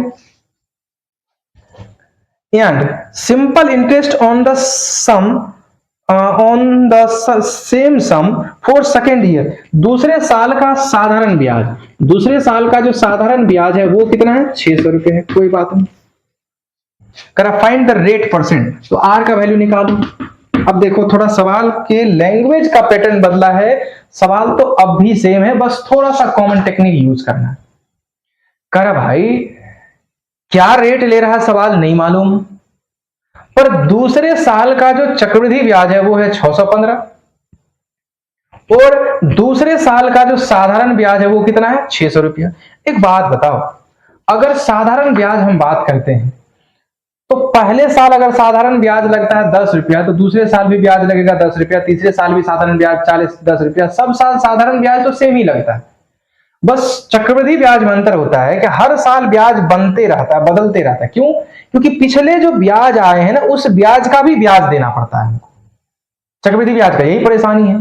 तो अब कहने का मतलब क्या हो गया, सिंपल इंटरेस्ट हमको दूसरे साल का दिया है 600, यानी कि पहले साल का भी सिंपल इंटरेस्ट 600 ही रहा होगा।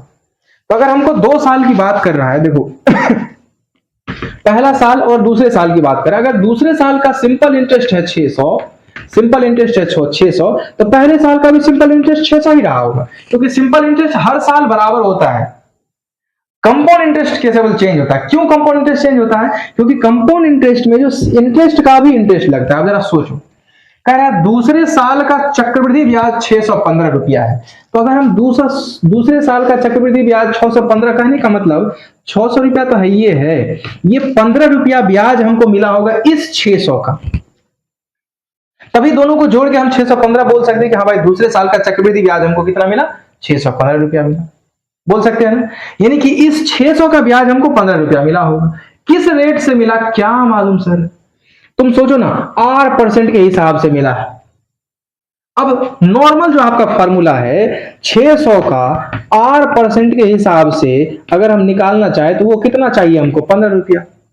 अब खत्म, 2 जीरो से 2 जीरो मर गया इस 6 को यहां डिवाइड कर दो, हो गया, कितना आ जाएगा वैल्यू, 6 दूना 12, 3 6 पंच 30, यानी कि 2.5% के हिसाब से। बोलो समझ में आ रहा हम क्या बोल रहे हैं? यानी कि 600 का ब्याज हमको मिला है 15 रुपया, मिला है ना। तो तुम खुद सोच के देखो, 15 रुपया का ब्याज हमको मिल रहा है कितना पे, 600 रुपया पे, तो 100 रुपए का ब्याज कितना मिलेगा, 0 0 खत्म, 2.5।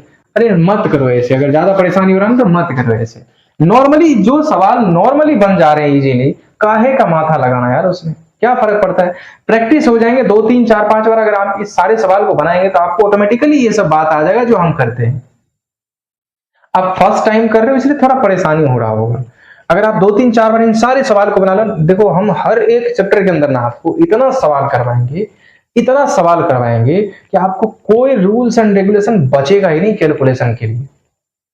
तो ये तो बस हम हर सवाल, वो सारे सवाल को ला रहे हैं जो आपको बिल्कुल कॉन्सेप्चुअल सवाल है और कॉन्सेप्ट के ऊपर बेस्ड सवाल होते हैं। अब जब हमारा प्रैक्टिस पेपर आएगा तो वो बिल्कुल रैंडम सवाल होगा, किसी कॉन्सेप्ट को कहीं सवाल लगा सकते हैं, है ना। तो वहां आपको और भी बहुत कुछ सीखने को मिलेगा। पर अभी जब आप चैप्टर को सीख रहे हो तो सीखते समय ना आप इस बात का ध्यान रखेंगे, सवाल पे प्रैक्टिस किया करो 2 बार नहीं होगा, तीसरी बार में होगा, 1 मिनट, तीसरी बार में नहीं होगा, चौथी बार में होगा, 3 4 बार प्रैक्टिस किया करो। जब प्रैक्टिस कर लोगे फिर आपको एकदम पूरा एकदम गर्दा हो जाएगा, तब फिर तुमसे सवाल बनना शुरू हो जाएगा। ओके, तो हाँ तो हो गया ना, सवाल बन गया क्या? हाँ 2.5% लगा, आ रही बात समझ में? ओके, अब सवाल क्या कर रहा है हमसे, समझिएगा। सवाल कह रहा है, अगला सवाल, ये 55 था ना, ये क्वेश्चन नंबर 55 था। अब हम बात करेंगे क्वेश्चन नंबर 56 की। देखो 56 नंबर क्वेश्चन क्या कर रहा है, बोर्ड पे दिख रहा होगा तुम लोग को।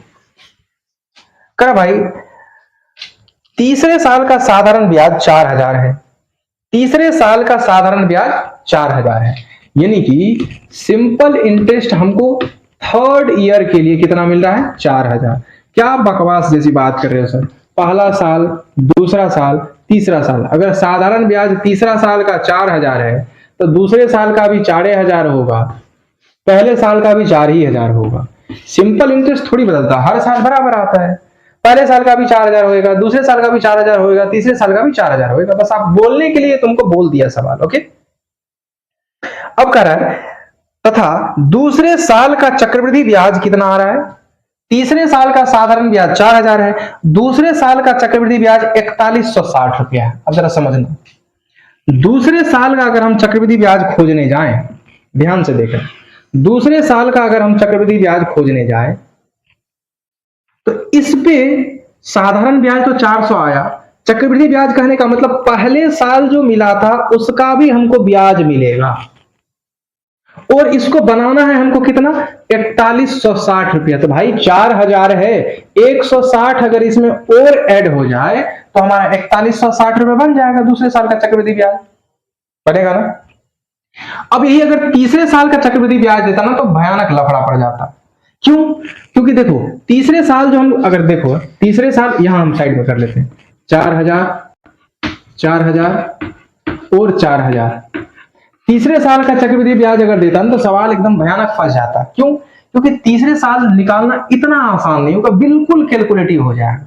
क्योंकि जानते हो तीसरे साल जो हमको ब्याज मिलता, पहले साल वाला भी ब्याज मिलता, दूसरे साल वाला भी हमको ब्याज मिलता, और दूसरे साल का जो चक्रवृद्धि ब्याज है उसका भी हमको ब्याज मिलता। इसीलिए यहां रेट डिसाइड करना थोड़ा सा कॉम्प्लिकेटिव हो जाता, मुश्किल हो जाता। तो सवाल आपको सवाल सिंपल करने के लिए बचा रहा है, क्या कह रहा है कि दूसरे साल का चक्रवृद्धि ब्याज जो हमारा है CI ऑफ सेकेंड ईयर, ये है 4160 रुपया। तो भाई दूसरे साल जो हमको चक्रवृद्धि ब्याज मिलेगा वो कैसे मिलेगा, ये 4000 4000 4000 तो सबको मिलेगा, हमको भी मिलेगा। अब एक्स्ट्रा क्या मिलेगा, ये 4000 तो मिलेगा ही, पीछे का जो 4000 था इस पे भी हमको ब्याज मिलेगा। यही तो चक्रवृद्धि ब्याज का नियम होता है। इस पे कितना ब्याज मिलना चाहिए, देखो हमको पुराना है 4160, 4000 पहले से है, इसका मतलब 160 रुपए ही ब्याज मिला होगा। तुम खुद सोच के देखो 4000 पे हमको किस रेट से ब्याज लें कि ब्याज मिल जाए 160। कहने की जरूरत है, 2 जीरो से 2 जीरो कट जाएगा, इस 40 का 0 0 कट जाएगा, 4 चौका 16, 4% के हिसाब से लेना होगा। तो ब्याज का दर कितना हो गया, रेट का वैल्यू कितना हो जाएगा, 4% हो जाएगा। बात समझ में आई है ना। चलिए अगले सवाल पे बढ़ते हैं। कह रहा है यदि दूसरे और तीसरे साल का चक्रवृद्धि ब्याज क्रमशः, ओके, दूसरे और तीसरे साल का चक्रवृद्धि ब्याज क्रमशः मिटाएं क्या,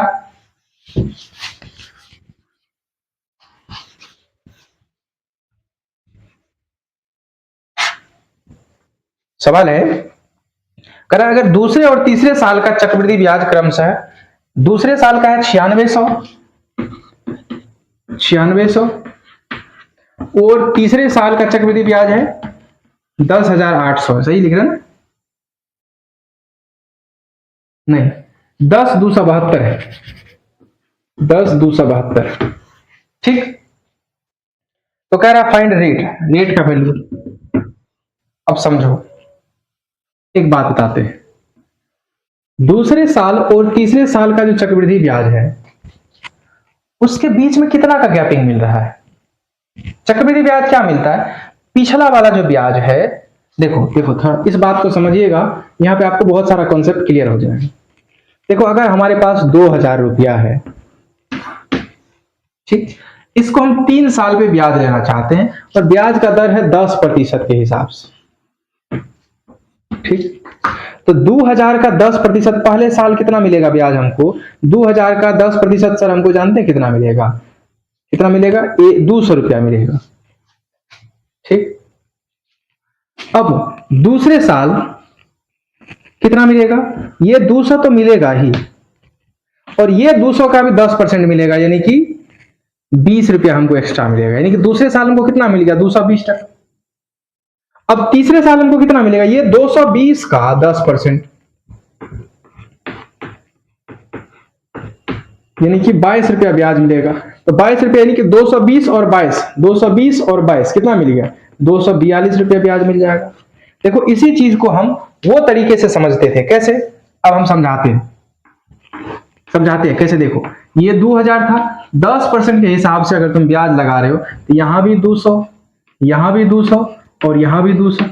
अब देखो 10% यानी कि 1/10 जब तुम करोगे तो यहां 20 मिलेगा, देखो 220 आया है। जब तीसरे साल की बात करोगे तो इसका 10% यानी कि 20, इसका 10% यानी कि 20, और इसका 10% यानी कि 2, देखो 242 रुपया आया है। आप ऐसा करो या वैसा करो, एक ही बात हुआ। कहने का मतलब क्या हो गया ये जो कुल राशि दूसरे साल बनते थे उसी का 10% हमको ब्याज मिलता था, है ना। मतलब तीसरे साल जो ब्याज मिला है वो दूसरे साल का ही ब्याज मिला है, 10% मिला है ना। कहने का मतलब अगर दो लगातार साल का चक्रवृद्धि ब्याज दिया हुआ है तो तुम ऐसे सोचना 9600 रुपया कितना बन जा रहा है, 10,272, यानी कि कितना इसको एक्स्ट्रा रुपया मिला, 96 400 देंगे तो 10,000, 400 204 672 रुपया का ब्याज मिला है, 672 रुपया का ब्याज मिला है कितना पे, 9600 पे। तो 100 पे कितना मिलेगा, यही हमारा रेट हो जाएगा। 2 जीरो से 2 जीरो मर गया, कटेगा क्या, कटेगा, कट जाएगा, 4 दूना 8, 4 चौका 16, 4 से 15 चौका 60, 4 का 4 2, 4 छाक 24, 4 छाक 24, 4 8 32। चलो फिर कटेगा क्या, 24 से अगर हम बात करें 4 से 4 छाक 24, 4 चौका 16, 4 दूना 8, 6 से कटेगा, 6 से 42, 7, यानी कि 7% के हिसाब से हमारा रेट लगेगा। बात समझ में आ रही है? ओके, अगले सवाल पे हम लोग बढ़ते हैं। क्या कह रहा है 58 नंबर, यदि 15वें वर्ष 17वें, अब थोड़ा समझिएगा, अब समझना,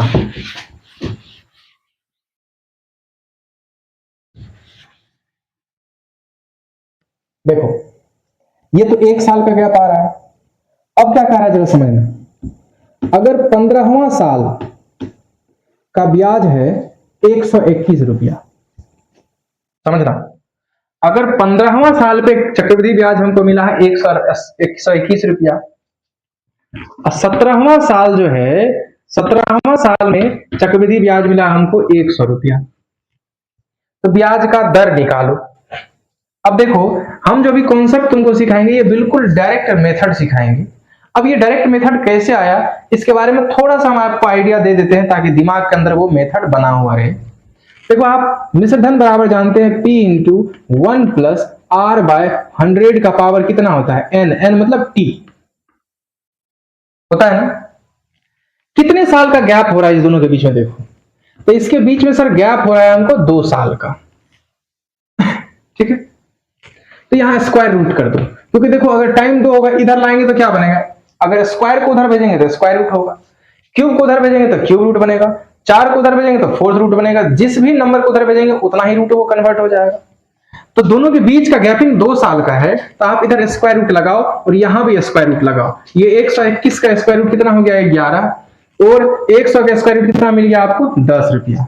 अब देखो हम थोड़ा गलत कर दिए हैं, क्या, अगर 15वां साल चक्रवृद्धि ब्याज 121 है तो 17वां साल चक्रवृद्धि ब्याज उससे ज्यादा होगा कि कम होगा, कम तो नहीं हो सकता है, थोड़ा यहां चेंज कर लीजिएगा, यहां 100 कर लेना, यहां 121 कर लेना, है ना, ये हो जाएगा 10 रुपया और ये हो जाएगा 11 रुपया। अब अगर हमको रेट पूछा तो 10 रुपया से बना है 11 रुपया, बना है ना, 1 रुपया का फायदा मिला है कितने पे, 10 रुपया पे, 10 रुपया पे 1 रुपया का फायदा मिला तो 100 रुपया पे कितना का फायदा मिलेगा, 10 10 100, 10% हमारा आंसर हो जाएगा रेट का वैल्यू। बात समझ में आ रही है? अगर कह रहा है 14वां साल का जो कंपाउंड इंटरेस्ट है वो है तुमको 1000, ठीक है, 14वां साल का कंपाउंड इंटरेस्ट 1000 है, और 17वां साल का कंपाउंड इंटरेस्ट हमारा कितना हो गया 512 सही लिख रहे हैं क्या, देखो 8 8 64 1 2 3, ठीक, देखिएगा सवाल क्या कर रहा है, ये अगला सवाल, दूसरा सवाल पे आ गए हम लोग। मौखिक बस हम इस कॉन्सेप्ट को बता रहे हैं क्योंकि देखो एक टॉपिक मोस्टली आपका एंड होने जा रहा है, एक आध कॉन्सेप्ट अगर छूट गया हो तो वो प्रैक्टिस सेशन के अंदर जब हम सवाल लेके आएंगे तो वहां पे आपको वो चीज क्लियर हो जाएगा। कह रहा 14वां साल का कंपाउंड इंटरेस्ट 1000 है, 17वां साल का कंपाउंड इंटरेस्ट 512,000 है, कितने साल का गैपिंग मिल रहा है जरा सोचो, 3 साल का, क्यूब रूट निकालो, 1000 का क्यूब रूट कितना निकलेगा 10, और 512 का क्यूब रूट कितना मिलेगा मालूम, 8 8 64 8 512, यानी कि ये हो जाएगा तुमको 80। अब जरा सोचो 10 रुपया किस में बदल गया 80 रुपया में, कितना रुपया का ब्याज मिला, 70 रुपया का ब्याज मिला, कितना पे 10 पे, परसेंट में बदलेंगे, 100 से गुना करेंगे, 10 10 100, 700% हमारा रेट आएगा सर। जरा सोचो 700% के रेट से अगर हम बनाएंगे तब 14वां साल के अंदर ब्याज हमको 1000 था तो 17वां साल का ब्याज हमारा कितना हो जाएगा 512। आ रही बात समझ में? अच्छा, अब कभी कभी थोड़ा सा देखते हैं अगले टाइप के सवाल पे क्या कह रहा है। ये क्वेश्चन नंबर कितना बताए थे, अब देखो हमको याद भी नहीं है। हाँ चलो कोई नहीं, अब सवाल मोस्टली आपके एंड हो गए, एक दो सवाल हम देखते हैं, जो भी आएगा देखते हैं। देखो कह रहा है, अब देखो सवाल का पैटर्न अगला जो है उस पैटर्न को थोड़ा समझाते हैं और इसका प्रैक्टिस सेशन आपको हम बहुत जल्द लाएंगे। पहले आपको 2-3 दिन का समय देंगे, इस पूरे जितने भी तीनों वीडियो को बढ़िया से इत्मीनान से एकदम पकड़ कर रगड़ देना और इतना बनाना 2 बार 3 बार 4 बार 5 बार जितना मन करे उतना बार बनाना, ताकि एक कॉन्सेप्ट पढ़ेंगे धड़ाक से आंसर आएगा, कॉन्सेप्ट पढ़ेंगे धड़ाक से आंसर आएगा। क्या रूल था, कैसा पैटर्न था, कैसे बनाते हैं, कैसे अप्रोच चलती है, ये सारी बातें आपको एकदम तरातर तरातर दिमाग से निकलना शुरू कर दें, है ना। कह रहा है अब जरा समझना, कह रहा है कि कोई एक अमाउंट है जो चक्रवृद्धि ब्याज के हिसाब से 10 साल में 3 गुना हो जाए। समझना बात को, हम क्या हो रहा है, कोई एक अमाउंट है, कोई एक प्रिंसिपल है, ये प्रिंसिपल हो जा रहा है 3 गुना, 3p हो जा रहा है कितने साल में सर, ये मान लो 10 साल में हो रहा है, सॉरी 10 साल में हो जा रहा है। ब्याज कैसा चल रहा है, तो कंपाउंड इंटरेस्ट चक्रवृद्धि ब्याज चल रहा है, ठीक है। यानी कि चक्रवृद्धि ब्याज के हिसाब से कोई एक अमाउंट है जो 10 वर्ष में कितना हो जा रहा है, 3 गुना, ठीक। तो कह रहा है क्या कह रहा है, क्या कह रहा है, हाँ तो 27 गुना होने में इसको, 27 गुना होने में इसको कितना समय लगेगा, ये आपसे पूछ रहा है। देखिएगा ध्यान से, इस तरह के सवाल को हम बिल्कुल इत्मीनान से करेंगे, एकदम बढ़िया से समझिएगा। हम सवाल क्या करें, कोई अमाउंट था, नहीं मालूम कौन सा अमाउंट था, सवाल बस ऐसे लैंग्वेज यूज करेगा कि कोई एक अमाउंट था जो 10 साल में चक्रवृद्धि ब्याज के हिसाब से अपना 3 गुना हो जा रहा है, तो 27 साल होने में इसको कितना समय लगेगा। देखो इस सवाल, इस तरीके के सवाल को कैसे बनाते हैं, तुम ऐसे सोचो, अगर कोई चीज 3 गुना हो जा रहा है, अगर कोई चीज 3 गुना हो जा रहा है कितने सालों में, 10 साल में, तो 27 गुना चाहिए ना, 27 गुना चाहिए ना। 27 को हमको इसी के टर्म में बनाना पड़ेगा, यानी कि 27 कैसे बनेगा, 3 का पावर जब 3 लगाएंगे तभी तो 27 बनेगा। बोलो, ये जो पावर चढ़ा है कितना समय में लगेगा, ये जो पावर चढ़ा है 3, इसको इस 10 से गुना कर दो, तो 3 गुना 10 यानी कि 30 साल में ये इतना हो जाएगा। बात समझ में आ रही है। अब देखो सेम पैटर्न पे एकदम बिल्कुल अगला सवाल है, समझिएगा बात को ध्यान से। कुछ नहीं, कह रहा है कि सिंपल इंटरेस्ट के हिसाब से कोई राशि मान लो 3 साल में, मान लो 3 साल के अंदर जो है, 3 साल के अंदर ये 3 गुना हो जा रहा है, 3 साल के अंदर कितना हो जा रहा है, 3 गुना हो जा रहा है। तो कह रहा बताओ ये 3 साल के अंदर 3 गुना हो जा रहा है, तो 9 गुना होने में इसको कितना समय लगेगा, 9 गुना होने में इसको कितना समय लगेगा, ये हमसे पूछ रहा है। बस सिंपल बात है, सोचो 3 गुना होने में इसको कितना साल लग रहा है, 3 साल। तो 9 गुना कहने का मतलब इसी के बेस में लिखना है। 9 को कैसे लिख सकते हैं, 3 का पावर 3। अच्छा एक चीज, 3 का पावर 2, सॉरी 3 का पावर 2 कितना समय लगेगा, अबे यार 3 का पावर 2 आएगा ना, तो ये जो पावर चला है पहले वाले समय से गुना कर दो, 3 दूना 6, ये कितना आ जाएगा, 3 दूना 6 साल। अब तुम्हारे मन में 6 साल में ये 9 गुना हो जाएगा। अब एक बात तुम्हारे दिमाग के अंदर आएगा कि सर सवाल हमेशा ऐसा थोड़ी पूछेगा, ये 3 गुना हुआ है तो 9 गुना तो 3 का पावर 3 कर देना, अगर ये 15 गुना हो जाता तो 3 का पावर कैसे करते, 3 का पावर कुछ भी चढ़ा के तो 15 नहीं बना सकते ना। तो हाँ बिल्कुल, हम अभी वो पैटर्न सिखा रहे हैं जो आपको एग्जाम के अंदर सीधा सीधा दिखाई देता है। अब 15 गुना आएगा तो क्या करेंगे, हम क्या बोले आपको कि हम उन सारे कॉन्सेप्ट को आपको एक बार रिव्यू करवा दे रहे हैं, इन सारे कॉन्सेप्ट को आपको एक बार गुजार दे रहे हैं जो क्वेश्चन के अंदर आते हैं। अब जो नहीं आते हैं, आ सकते हैं, वो प्रैक्टिस पेपर के अंदर हम लोग करेंगे कि ऐसा आएगा तो फिर हमको उसका कैसे डील करना है। आ रही बात समझ में, सारे चीज आ जाएंगे, चिंता मत करो, चैप्टर तो पहले एंड हो जाने दो। और आप जानते हैं मैथ्स के अंदर कॉन्सेप्ट का कोई अंत नहीं होता है ना, तो बिल्कुल सारे कॉन्सेप्ट को हम लोग करेंगे, टेंशन ना लेना, जितना बता रहे हो उसको इत्मीनान से तुम करते जाओ। तो 9 गुना होने के लिए मतलब 3 का पावर 2 चलाएंगे, तो ये जो पावर चला उस 3 से गुना कर दी, यानी कि 6 साल के अंदर ये कितना हो जाएगा, 9 साल हो जाएगा। अब एक नया इसी में बिल्कुल जो इस तरह से होगा, कह रहा है कि कोई प्रिंसिपल है जो 6 साल में 8 गुना हो जा रहा है। समझिएगा, कोई एक प्रिंसिपल है जो 6 साल में 8 गुना हो जा रहा है, तो इसको 16 गुना होने में कितना समय लगेगा? इसको 16 गुना होने में कितना समय लगेगा, हमसे ये पूछा जा रहा है। अब तुम सोचो, यहां पे अब कुछ भी करेंगे, जैसे 8 टाइम्स हो रहा है, जैसे 3 गुना अगर हो रहा है कितना समय में, 3 गुना हो रहा है 6 साल में, तो हमको बनाना है 16 गुना। अब यहां समस्या तुमको आ जाएगा, 8 के पावर में कुछ भी चढ़ा के हम 16 नहीं ला सकते। 8 के पावर में कुछ भी चढ़ा के हम 16 नहीं ला सकते। तो हमको ऐसा नंबर ढूंढना है जिसके हिसाब से हम 8 को भी बना सके और 16 को भी बना सके। जरा सोचो, 8 को हम लिख सकते हैं 2 का पावर 3 और 16 को क्या लिख सकते हैं 2 का पावर 4। तो ये जो पावर जिसको बनाना है, जिसका समय निकालना, उसका पावर देखो, अब दोनों का बेस सेम हो गया ना। अब इसका पावर कितना है 4, इस 4 को इस 6 से गुना करो, कितना हो गया 6 गुना 4, भागा दे देना किससे, जिसका पावर पहले था यानी कि 3 से, 3 दूना 6 यानी कि 4 दूना 8 साल में ये अपना क्या हो जाएगा 16 गुना हो जाएगा। बात समझ में आ रही है?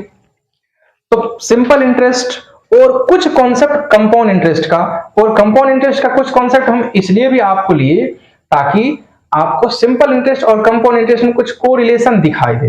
अब कंपाउंड इंटरेस्ट स्पेशली जब चैप्टर स्टार्ट करेंगे तो इस चैप्टर से रिलेटेड बहुत सारे सवाल वहां आएंगे, जो बहुत सारे नए नए कॉन्सेप्ट आपको वहां देखने को मिलेगा। अभी बस हम इस दोनों चैप्टर का कोरिलेशन लेने के लिए आपको इस चैप्टर के अंदर कंपाउंड इंटरेस्ट को हम इंट्रोड्यूस करवाए थे, ठीक है। तो आज इस क्लास के अंदर आपके सिंपल इंटरेस्ट से रिलेटेड मोस्टली सारे टॉपिक्स को हम कवर कर चुके हैं। अब इसी चैप्टर से रिलेटेड हम आपको लगभग बहुत ज्यादा सवाल देखिएगा, आपको 2, 3, 4 क्लास और देंगे जो प्रैक्टिस का पेपर होगा। तब तक प्रैक्टिस पेपर आने से पहले आप लोग करेंगे क्या, इन सारे क्वेश्चन को इत्मीनान से बढ़िया से रगड़ के बनाएंगे, ठीक। और जब बन जाए तब तक आपको फिर नया चैप्टर भी, नया टॉपिक भी इससे रिलेटेड मिल जाएगा। तब तक उधर आपका इलेक्ट्रिसिटी पड़ा हुआ है, इलेक्ट्रिसिटी को भी आप पढ़ेंगे, उसके भी क्लासेस हो रहे हैं। और बहुत जल्द स्ट्रेट लाइन जो 12th का मैथ्स होगा वो स्टार्ट हो जाएगा चैप्टर आपका, और सब बच्चों के लिए नहीं होगा जो कंप्लीटली इंजीनियरिंग के पॉइंट ऑफ व्यू से पढ़ना चाह रहे हैं, क्योंकि हम जो आपको स्ट्रेट लाइन पढ़ाएंगे वो बिल्कुल बेसिक से लेकर जेई के लेवल तक का पढ़ाएंगे, ठीक है। तो खैर चलिए हम लोग फिर मिलते हैं नेक्स्ट क्लास में, तब तक आप अपना पढ़ाई करते रहें और इत्मीनान से अपने आप का ख्याल रखें। चलिए गुड बाय, तब तक के लिए फिर मिलते हैं हम लोग अगली क्लास में।